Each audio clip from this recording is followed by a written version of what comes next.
नमस्कार श्रोताओं, आज मैं आप सबको पुत्रदा एकादशी के बारे में बताऊंगी। पुत्रदा एकादशी 24 जनवरी 2021 को है।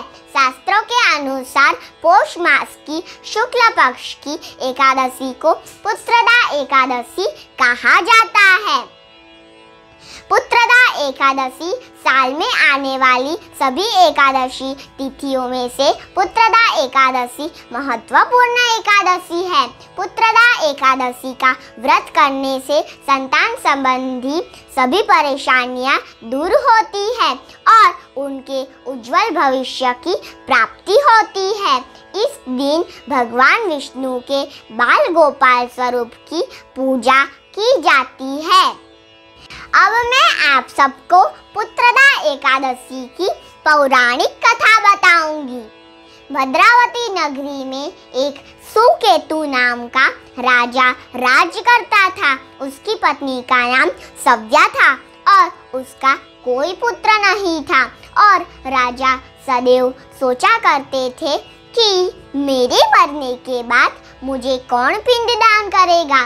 बिना पुत्र के पितरों और देवताओं का ऋण मैं कैसे चुकाऊंगा। इसी प्रकार राजा रात दिन यह सोचा करते थे। एक समय तो राजा ने अपनी प्राण त्याग देने का निश्चय किया, परंतु आत्मघात को पाप समझकर उन्होंने ऐसा नहीं किया। एक दिन राजा ऐसे ही सोचते हुए अपने घोड़े पर चढ़कर वन की ओर चले। वन में कहीं गीदड़ बोल रहे थे तो कहीं उल्लू ध्वनि कर रहे हैं। इन सब को देखकर राजा सोचने और विचारने लगे। सोचते सोचते आधा दिन बीत गया। फिर राजा ऐसा सोचने लगे कि मैंने कई यज्ञ किए, ब्राह्मणों को स्वादिष्ट भोजन से तृप्त किया, फिर भी मुझे ये दुख क्यों प्राप्त हुआ।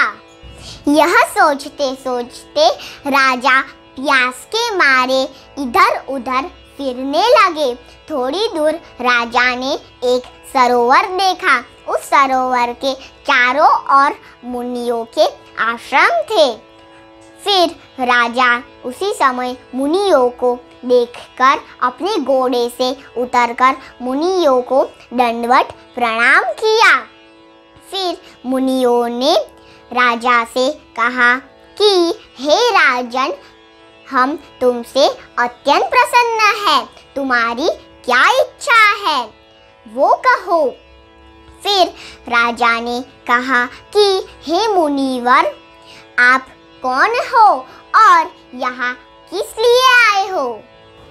मुनि कहने लगे कि हे राजन, आज संतान देने वाली पुत्रदा एकादशी है और हम विश्वदेव हैं और हम यहाँ स्नान करने के लिए आए हैं। फिर राजा कहने लगे कि हे मुनिवर, मेरा भी कोई संतान नहीं है। यदि आप मेरे पर प्रसन्न हैं तो एक पुत्र का वरदान दीजिए। फिर मुनियों कहने लगे कि हे राजन, आज पुत्रदा एकादशी है तो तुम आज पुत्रदा एकादशी का व्रत अवश्य ही करें। भगवान की कृपा से आपके घर पुत्र होगा। मुनि के ऐसे वचन सुनकर राजा ने उसी दिन पुत्रदा एकादशी का व्रत किया और द्वादशी को उसका पारण किया। फिर राजा ने मुनियों को प्रणाम करके अपने महल में वापस आ गए। फिर थोड़े दिन के बाद रानी ने गर्भ धारण किया। फिर 9 महीने के बाद उनके यहाँ एक पुत्र हुआ और वह अत्यंत शूरवीर और प्रजापालन हुआ। इसी प्रकार पुत्र प्राप्ति के लिए पुत्रदा एकादशी का व्रत अवश्य ही करें। धन्यवाद।